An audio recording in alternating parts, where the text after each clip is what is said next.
आप सभी को एक स्वागत का साथ इस वीडियो में आप सभी को वेलकम करता हूं कि इस वीडियो को आप समझे। एक व्यक्ति हु वाज दिस मैन, एक व्यक्ति का जिक्र, एक आदमी का जिक्र, याकूब का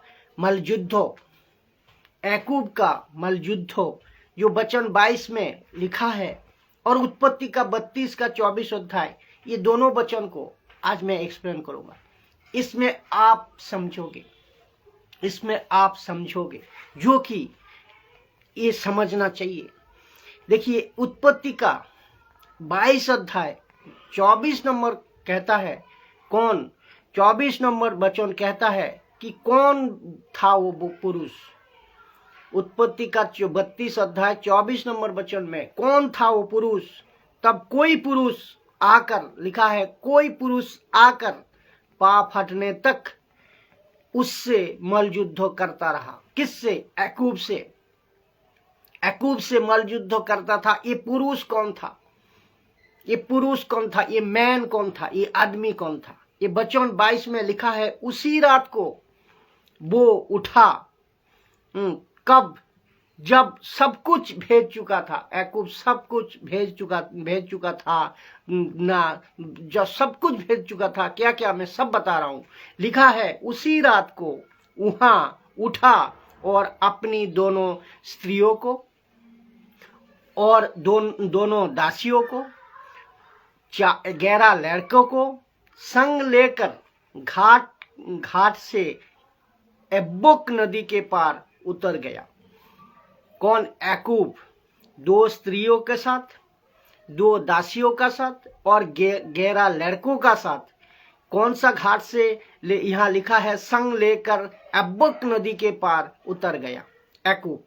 वचन 23 कहते हैं, उसने उन्हें उसी नदी के पार उतार दिया।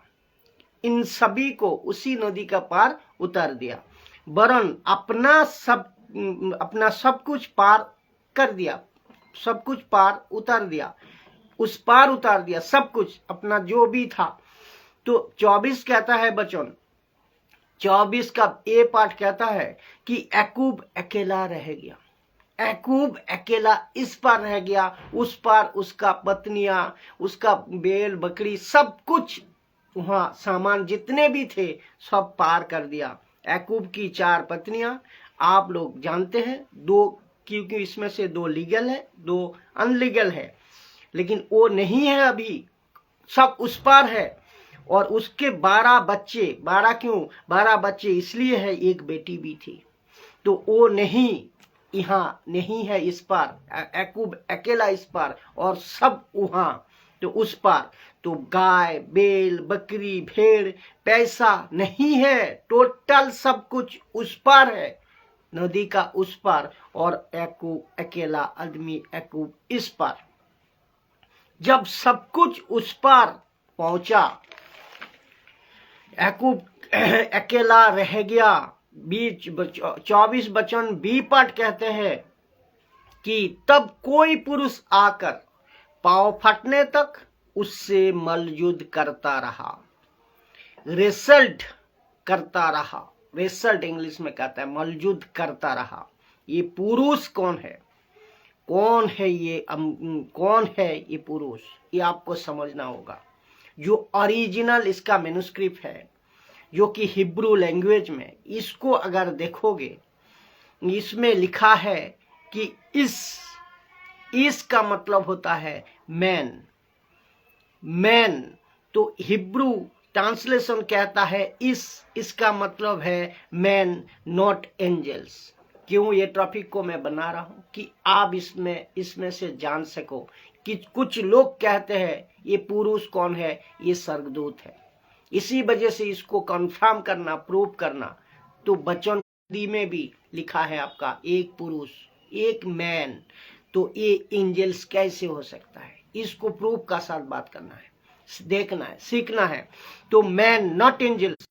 Thank you Jesus, thank you Lord, thank you Lord. जैसे एक पुरुष है, जैसे अब्राहम ने इसी पुस्तकों के 8 अध्याय में 3 पुरुष को देखा है। वैसे ही इसने याकूब ने एक पुरुष को देखा है। अभी मुझे पता है कि 90% लोग विश्वास करते हैं कि ये स्वर्गदूत है। मुझे इसीलिए मैं बता रहा हूं, अगर स्वर्गदूत होता, इसका भी मैं कनेक्शन दे रहा हूं, अगर स्वर्गदूत होता तो यहाँ पे एंजिल लिखा रहता, ओरिजिनल मैन्युस्क्रिप्ट में स्वर्गदूत लिखा रहता, लेकिन यहाँ लिखा है इसका मतलब मैन। और यहाँ आने, और हिंदी में भी आना चाहिए था स्वर्गदूत, लेकिन यहाँ नहीं है। लेकिन क्यों लिखा है कि ये मैन है, ये पुरुष है। और आप जब हिंदी किताब में उसमें से पढ़ोगे, अभी जो मैंने पढ़ाया, तो पुरुष या मैन क्यों आया है? अगर स्वर्गदूत होता तो एंजल होता। तो बात क्लियर है, ये बात को आप समझ गए होंगे। ये सब कुछ आया या मैन, तो ये पुरुष है ओरिजिनल मैन्युस्क्रिप्ट में। तो वचन में भी पुरुष है, ओरिजिनल मैन्युस्क्रिप्ट में भी मतलब मैन पुरुष है। तो एक याकूब और ये पुरुष कौन है, प्रूफ देता हूं, और प्रूफ के साथ मैं बात कर रहा हूं। तो आपको झटका लगेगा, धीरे से, जोरों का झटका धीरे से देने जा रहा हूं कि ये पुरुष कौन है। ये पुरुष यीशु था, ये पुरुष यीशु था। अभी आपको प्रश्न है, कैसे बोल सकते हो ये पुरुष यीशु था? लीजिए, मैं वचन दे रहा हूं। होशे का किताब पुस्तक का 12 अध्याय 3 नंबर से 4 नंबर वचन लिखा है, अपनी माता की कोखीस में उसने अपने भाई को अंगारा मारा। तो ये कौन है? ये आयूब है, ये याकूब है। और याकूब और इसहाक, मैं वचन को और एक बार पढ़ रहा हूं कि अपनी माता की कोख ही में उन्होंने अपने भाई को अंगारा मारा। ये कौन है? याकूब और इसहाक। तो आगे आ रहा हूं मैं, आगे देखिए, सुनिए, प्रूफ देता हूं। और लिखा है, और ये बड़ा होकर, कौन? याकूब बड़ा होकर वहां याकूब परमेश्वर के साथ लड़ा। क्लियर लिखा है, वहां बड़ा होकर याकूब परमेश्वर का साथ लड़ा। तो ये परमेश्वर कौन है? यीशु। तो यहाँ कौन लड़ रहा है?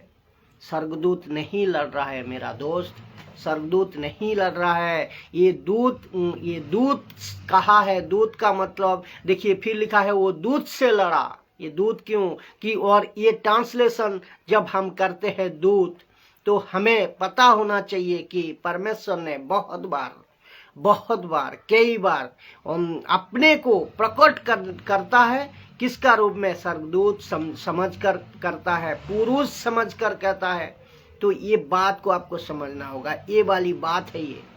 लेकिन कंसेप्ट एकदम क्लियर है कि ये परमेश्वर से लड़ा, ये दूत से लड़ा, जितने और जीत भी गया। और ये दूत कौन है? ये आपको बताता हूं कि ये इसको वहां ये रोया भी है। कौन? वहां ये याकूब रोया भी है और जीत भी गया, उनसे लड़ा और उनसे गिड़ा कर विनती की।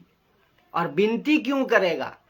ये भी एक पॉइंट है, विनती क्यों करेगा? युद्ध में से रोया और उसने गिड़ा कर विनती की। और देखिए कहाँ लड़ा, विनती की, इसको भी बता रहा हूं। और कहाँ लड़ा, वो लिखा है कि विनती की। और देखिए लड़ा कहाँ है? बेतेल में लड़ा। बेतेल में वहां उसको मिला, यीशु को मिला। ये शब्द उसको मिला और वही उसने हमसे बात भी की।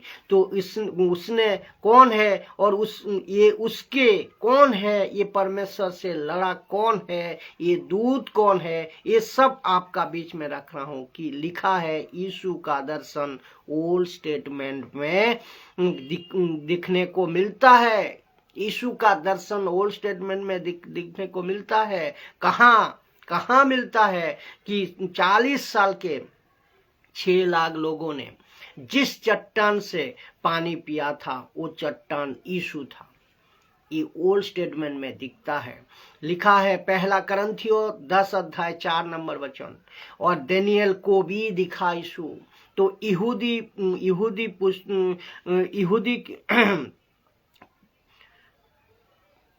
जो कंसेप्ट है आग के रूप में यहूदी कंसेप्ट में आग के रूप में दिखा। यहूदी को कहा सद्रक मेशक आबेदन को जो बेबीलोन की उसी में भी उसने आग के रूप में यीशु देखा, ओल्ड स्टेटमेंट में दिखा। और जो व्यक्ति है और वो ये याकूब से और उसको मतलब ये पुरुष कौन है? ये पुरुष है यीशु। ये पुरुष है यीशु। तो ओल्ड स्टेटमेंट में भी हमें यीशु का जिक्र, यीशु को देखने को मिलता है दूत के रूप में या पुरुष के रूप में। तो इसको आपको समझना चाहिए। तो परमेश्वर से लड़ा याकूब और वहां जुमल युद्ध में रोया और उनसे गिड़ गिड़ा उनसे विनती की कि क्यों वो दंडवत क्यों किया? क्योंकि वो परमेश्वर है। क्यों? स्वर्गदूत अगर होता तो स्वर्गदूत मना करता, कहता है मैं भी तेरी तरह सेवक हूँ। एक वचन आपको पढ़ाया मैंने, मैं भी स्वर्गदूत के पास अगर आप दंडवत करते तो स्वर्गदूत कहता है कि परमेश्वर का स्वर्गदूत कहता है कि मैं तेरी तरह एक सेवक है, मेरी पैर मत छू। तो ये दंडवत भी किया। तो ये कंफर्म है कि यीशु से वो लड़ा याकूब। इस बात को आशा करता हूं समझे आप, और इसको जितना हो सके शेयर करें। ये पुरुष कौन है? यीशु था, याकूब का साथ लड़ा। जय मसीह।